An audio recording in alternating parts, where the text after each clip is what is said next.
Okay, it's good to be back on YouTube. It's been a while, fam. I want to do this video to literally just walk through some amazing clients' results. The Market Lead channel has been a bit tired for a while, and I thought I'd come in hot with more content. Starting my own personal brand recently, so I thought, why not start coming back into the Google Ads space? We've been doing so many things behind the scenes at Market Lead.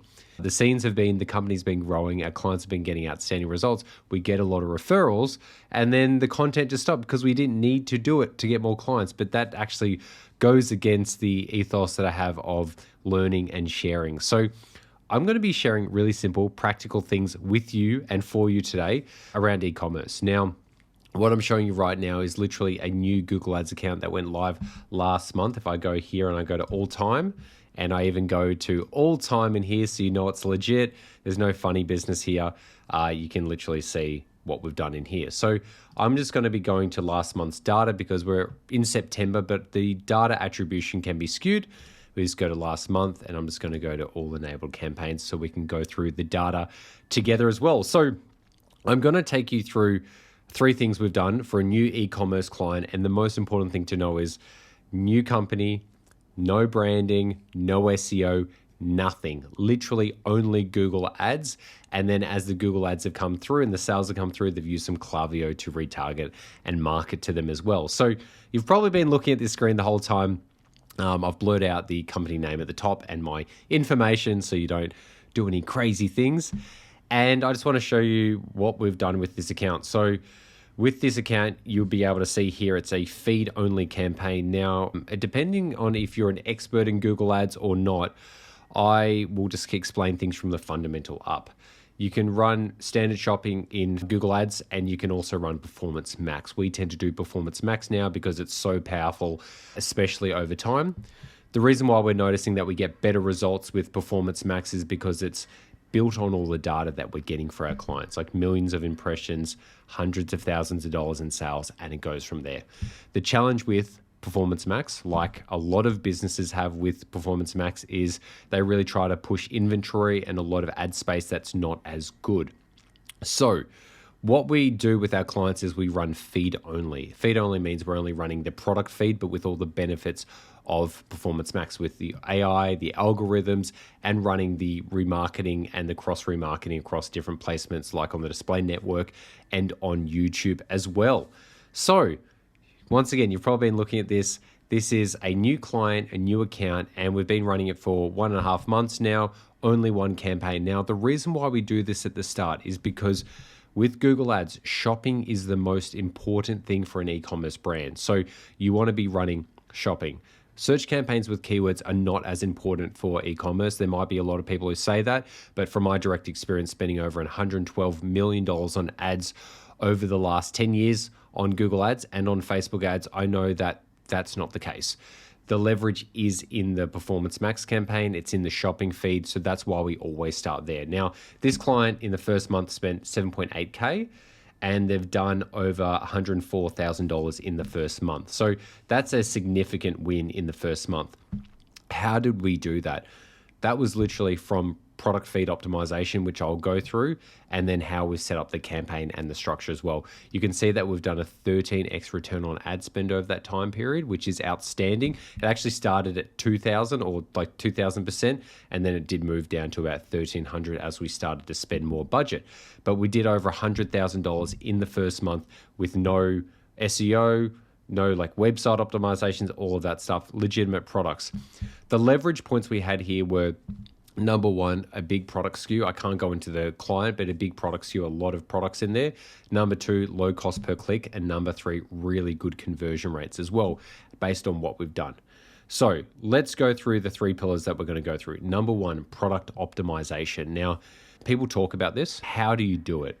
I will tell you, whilst this pillar is really important, to understand how to do product optimization, it really comes down to number 1, 80% of it will be the product title. So we spend a significant amount of time with clients on their product titles and reviewing them, but we actually manually automate a system. When I say manually, we've got spreadsheets that we use to build out all these things where we get custom labels, custom conversions, put them into the titling, and it just really makes a significant difference from the start. So product optimization basically being the product titling, descriptions, the labeling, and all these other things in the ad account, that makes a significant difference.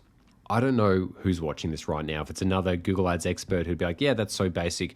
But most people, literally 80, 90, 95% of accounts that we look at, e-commerce, are extremely poorly optimized.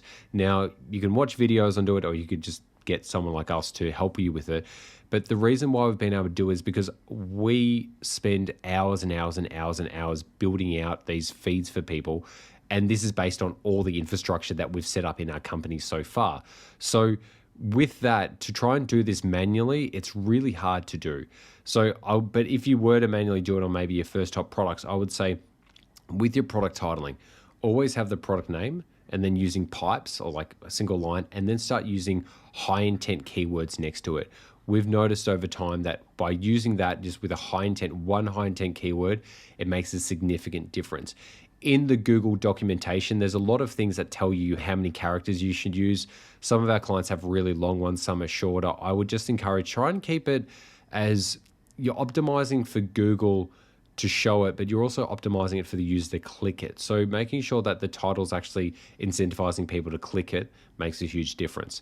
Product imagery is obviously very important. Google has its own AI features in there now that you can use that, but we haven't started using that yet because we haven't felt the need to. More importantly, usually clients have multiple images in their product category for that product.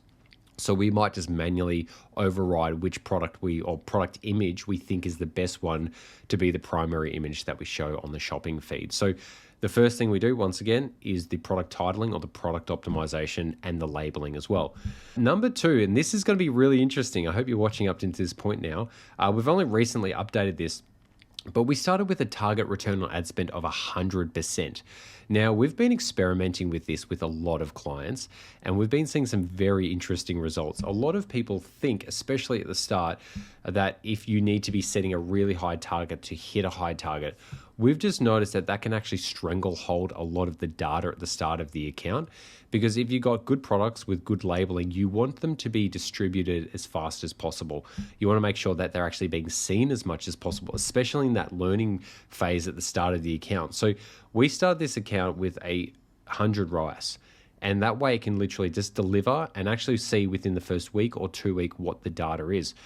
That's not sustainable over the long term, but as you start off a new campaign, the quality of the input that you have on your ad account will literally dictate the future. If you watch any of my videos or watch any of the podcasts that I do, I always talk about structure and like the quality of the traffic at the start. So if you can really focus on the quality of the traffic at the start, being at the structure of the account, something simple with the titles going well, with the target return on ad spend very low, then you can actually move it in the direction of success.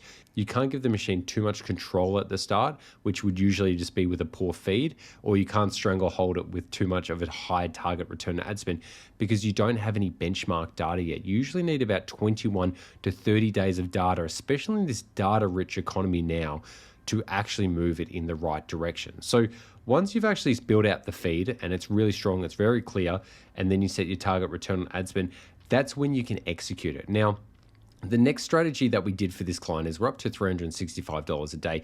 We edged up. We did not start with that, and we actually want more. Like, we're asking the client for more because we're exceeding their KPIs. But these numbers, you just can't just go from $0 to $1,000 a day. You've got to be edging up the budget as well because there's a learning period of this as well. Google will spend the money, but if you're not reining in at the start, you can actually just like disrupt the data and the learning. You want it to optimize towards getting good results at the start and then slowly expand the breadth of the campaign or the account. Now, this is a new account, by the way, so you can obviously see that. But even with new campaigns with our clients, I tend to start very low and then edge our way up because we're guiding the algorithm to help clients make millions of dollars a year by just moving in this direction. It cannot be done overnight. You've really got to systematically move it in that direction. So we started with $50 a day, then went up to 60, then 70, then 100, and then 150, then 200, then $300. And that's why it's gradually increased and it's been going so strong over time. So by reviewing budgets, especially if the numbers aren't going well, you can actually pull the budget back if the return on ad spend starts diminishing. It doesn't always have to be around your target return on ad spend. You can pull it down around your budget to force Google to squeeze it in as well. So those are the three factors there. The other thing I'll just quickly show now is just some more data. So we use this app called Growify AI, which is more of an attribution software. The revenue here is a bit lower because this is using conversions, not conversions by time.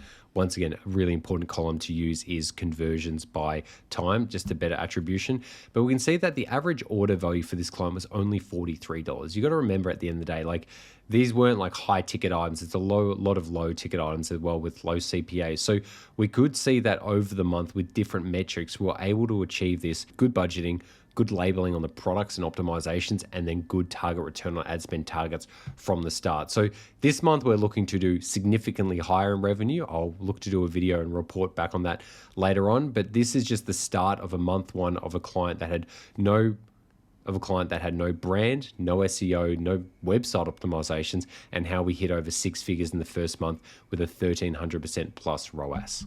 So I'm going to leave the video there. If you've got any questions or thoughts or want any other insights, I'm going to be doing more raw, transparent videos like this over time because I'm releasing more videos now, but the quality will improve over time. The goal is to get as much content and value out there as possible so we can start to move the industry up in a world where AI is taking over, low quality content's being put out there, low quality strategies coming from ChatGPT, trying to bring the purity back to advertising to ensure that businesses and ad specialists get the absolute best results from their advertising. Because at the end of the day, the advertising platforms will keep pushing you products that do not serve the advertiser or do not serve the business and will serve their own personal interests. So the goal here is to always make as much money as possible from your ad spend.